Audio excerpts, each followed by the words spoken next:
ಹಾಗಾದ್ರೆ ಬಿಹಾರದಲ್ಲಿ ಯಾರಾಗ್ತಾರೆ ಮುಂದಿನ ಮುಖ್ಯಮಂತ್ರಿ? ರಾಜಕೀಯ ಚಟುವಟಿಕೆಗಳು ಗರಿಗೆದರುತ್ತಾ ಇದ್ದಾವೆ. 10ನೇ ಬಾರಿ ಸಿಎಂ ಹುದ್ದೆಗೆ ಏರ್ತಾರಾ ನಿತೀಶ್ ಕುಮಾರ್?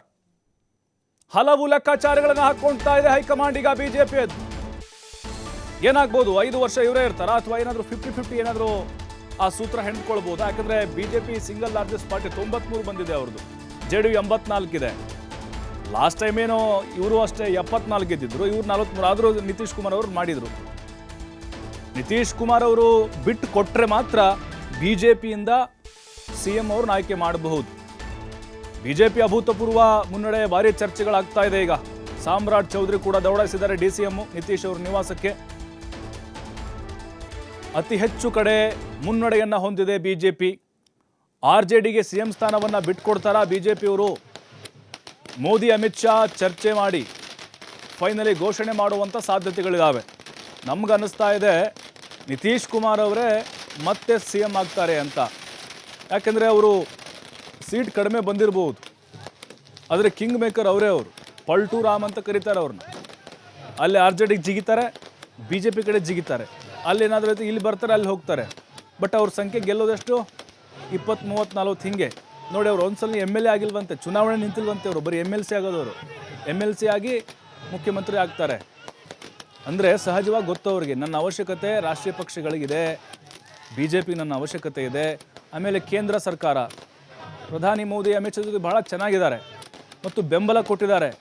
ಅವ್ರ MP ಗಳು ಬೆಂಬಲ ಕೊಟ್ಟಿಗೆ ಇವತ್ತು ಪ್ರಧಾನಿಯವರು ನರೇಂದ್ರ ಮೋದಿಯವರು ಪ್ರಧಾನಮಂತ್ರಿಗಳಾಗಿರೋದು. ಇವರ ಒಂದು ಆಸೆಯಂತೆ ಆಗಬಹುದು. ಇವರು ಬಿಟ್ಕೊಟ್ರೆ ಮಾತ್ರ ನಿತೀಶ್ ಕುಮಾರ್ ಅವರು BJPಯಿಂದ ಸಿಎಂ ಆಗ್ಬೋದು. ಸಾಮ್ರಾಟ್ ಚೌಧರಿ ಇದ್ದಾರೆ DCM ಅವರು. ಈಗ ಸ್ಥಾನ ಹೆಚ್ಚಿಗೆ ಬಂದಿದೆ ಅಂಥೇಳಿ ಡಿಮ್ಯಾಂಡ್ ಸಹಜವಾಗಿರ್ತಾರೆ. ಮಹಾರಾಷ್ಟ್ರದಲ್ಲಿ ಹೆಂಗಾಯ್ತು ನೋಡಿ, ಏಕನಾಥ್ ಶಿಂದೆ ಹಿಂದೆ ಸಿಎಂ ಆದರು. ಅವಾಗ ಮತ್ತೆ ಈಗ ನೋಡಿ ಅಲ್ಲಿ BJP ಹೈಯೆಸ್ಟ್ ಬಂತು, ಅಲ್ಲಿ ದೇವೇಂದ್ರ ಫಡ್ನವೀಸ್ ಆದರು BJPಯಿಂದ, ಏಕನಾಥ್ ಶಿಂದೆ DCM ಆದರು. ಹಂಗೇನಾದರೂ ಆಗ್ಬೋದಾ? ಮ್ಯಾಜಿಕ್ ನಂಬರ್ ಏನಾದರೂ ದಾಟಿದರೆ ಖಂಡಿತ BJPಯವರು ಅಲ್ಲಿ ಡಿಮ್ಯಾಂಡ್ ಮಾಡ್ಬೋದಾಗಿತ್ತು. ಆದರೆ 93, 94 ಈ ಥರ ಇದೆ ಅವ್ರದ್ದು. Magic number 122. ಹಾಗಾಗಿ 25 MLAಗಳು ಬಹುಶಃ ಅವ್ರ ಕೊರತೆ ಬರ್ಬೋದು. ಅದರ್ಸ್ಗಳು ಅಷ್ಟಿಲ್ಲ ಅಲ್ಲಿ. RJD ಜೊತೆ ಇವ್ರು ಹೋಗಲ್ಲ BJPಯವರು.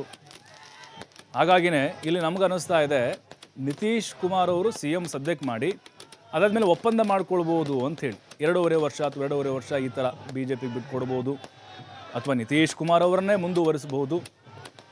ಯಾಕಂತಂದರೆ ನಿತೀಶ್ ಕುಮಾರ್ ಅವ್ರನ್ನ ಸದ್ಯಕ್ಕೆ ಎದುರು ಹಾಕೊಳ್ಳೋಕ್ಕಾಗೋದಿಲ್ಲ.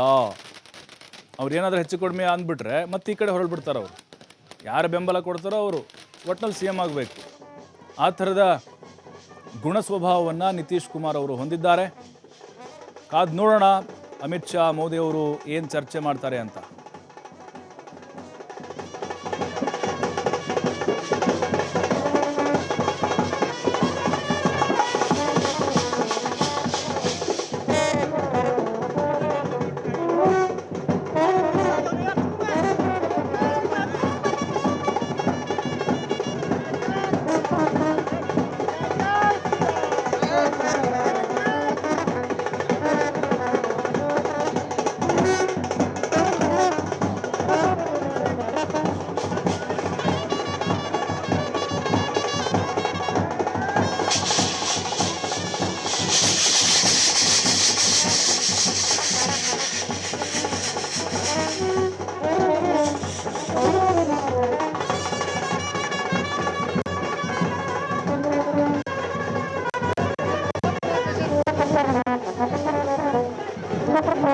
Thank you.